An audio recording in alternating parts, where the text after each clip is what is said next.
السلام علیکم۔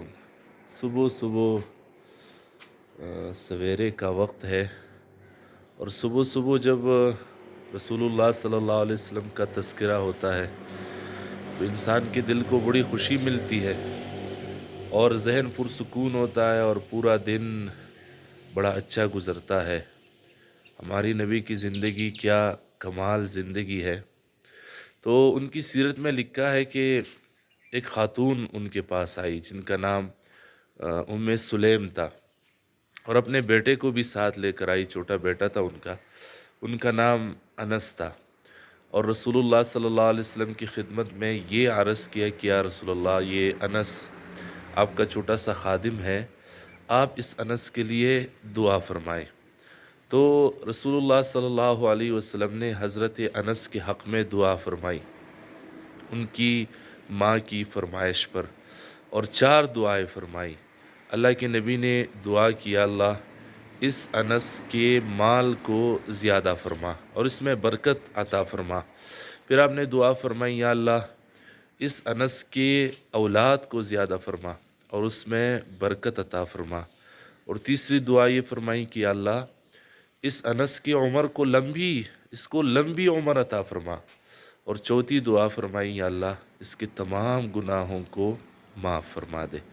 تو حضرت انس رضی اللہ عنہ جو اس حدیث کے راوی ہے، بہت بڑے صحابی ہے، اور اللہ کے نبی کی جتنی احادیث ہم تک پہنچی ہے ان میں تیسرے نمبر پر سب سے زیادہ احادیث ان کی پہنچی ہے۔ تو وہ فرماتے ہیں کہ وہ دعائیں قبول ہوئیں، اور اتنی قبول ہوئی کہ اللہ نے مجھے اتنی عمر عطا فرمائی، جو اللہ کے نبی نے عمر کی دعا کی تھی کہ اب میرا دل عمر سے بھر چکا ہے۔ ان کی وفات 93 ہجری میں ہوئی تھی، اور اس وقت ان کی عمر 103 سال تھی، یعنی 1 صدی سے اوپر اللہ نے ان کو عمر عطا فرمائی۔ اور فرمایا کرتے تھے کہ اللہ نے مجھے اتنی اولاد عطا کی ہے، بیٹے اور پھر پوتے اور پھر پوتوں کے بچے، کہ یہ لکھا ہے حیات الصحابہ میں کہ 98، یا دوسری روایت میں 102، کہ 98 میری اولاد میں بچے میں نے اپنے ہاتھوں سے دفن کیے ہیں۔ اور مال کی برکت کی یہ بات فرمایا کرتے تھے کہ لوگوں کی زمینوں میں جو باغات ہوتے ہیں وہ سال میں ایک دفعہ پل دیتے ہیں، لیکن وہ فرمایا کرتے تھے کہ میری زمینوں پر جو باغات ہے وہ اللہ کی نبی کی دعا کی برکت سے سال میں 2 مرتبہ پل دیتے ہیں۔ اور یہ فرمایا کرتے تھے کہ چوتھی جو دعا اللہ کی نبی نے فرمائی تھی کہ یا اللہ انس کے تمام گناہ معاف فرما، تو وہ فرمایا کرتے تھے کہ مجھے یقین ہے کہ یہ دعا بھی اللہ پوری فرمائیں گے۔ اب یہ حدیث ہے، آپ اس حدیث میں سوچے کتنی باتیں سمجھ میں آتی ہے۔ پہلی بات تو یہ اللہ کے نبی کی سخاوت، کہ جو بھی چیز اللہ نے، جو بھی نعمت اللہ نے ہمارے نبی کو عطا فرمائی تھی، اور جب بھی ہمارے نبی سے کسی نے اس میں سے کچھ مانگا آپ نے انکار نہیں کیا، چاہے وہ دولت ہو، چاہے وہ کوئی نعمت یا رحمت ہو۔ اب اللہ کے نبی کی دعائیں اللہ قبول فرماتے تھے، اور جس نے بھی درخواست کی کہ یا اللہ، اے اللہ کے نبی اللہ سے میرے لیے دعا کیجئے، تو اللہ کے نبی نے انکار نہیں کیا، اللہ سے اس کے لیے دعا مانگی، دنیا کی بھی آخرت کی بھی، اور درخواست کرنے والے کی جولی کو بھر دیا۔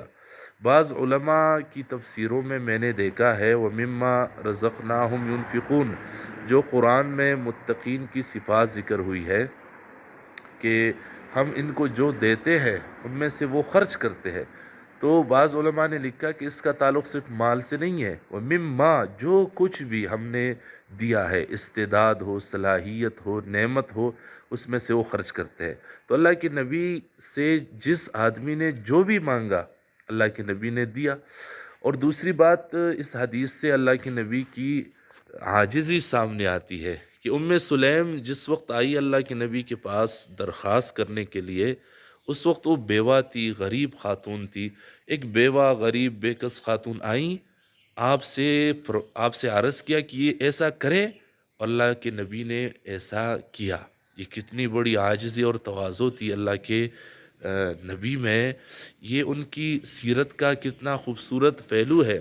اور میں جتنی کتابیں اب تک میں نے دیکھی ہے اللہ کے نبی کی سیرت اور کردار پر، تو تقریباً پہلے نمبر پر سب نے اللہ کے نبی کی عاجزی کو ذکر فرمایا ہے۔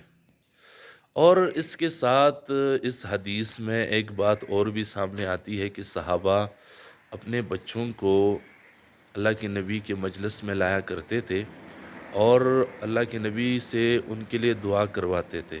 تو علماء نے یہ لکھا ہے کہ اپنے بچوں کو نیک لوگوں کے مجالس میں لے جایا کرے۔ ان مجالس کی برکت سے بچپن ہی سے ان پر نیک لوگوں کی صحبت کا اثر ہوتا ہے، تو وہ اللہ کی طرف، دین کی طرف، آخرت کی طرف راغب ہوتے ہیں، اچھے اخلاق اور کردار کی طرف راغب ہوتے ہیں۔ اور علماء نے لکھا ہے کہ نیک لوگوں کے پاس اپنے بچوں کو لے جا کر نیک لوگوں سے عرض کیا کرے کہ میرے بچوں کے لیے دعا کرے، تو نیک لوگوں کی دعاؤں کے برکت سے ان کی دنیا اور آخرت سنورتی ہے۔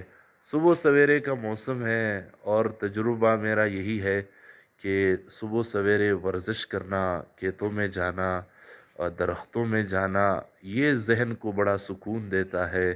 نماز پڑھنا، تلاوت کرنا اور رسول اللہ صلی اللہ علیہ وسلم کی مبارک زندگی کا مطالعہ کرنا، پورا دن بڑا خوبصورت گزرتا ہے۔ تمام دوستوں کو میرا سلام۔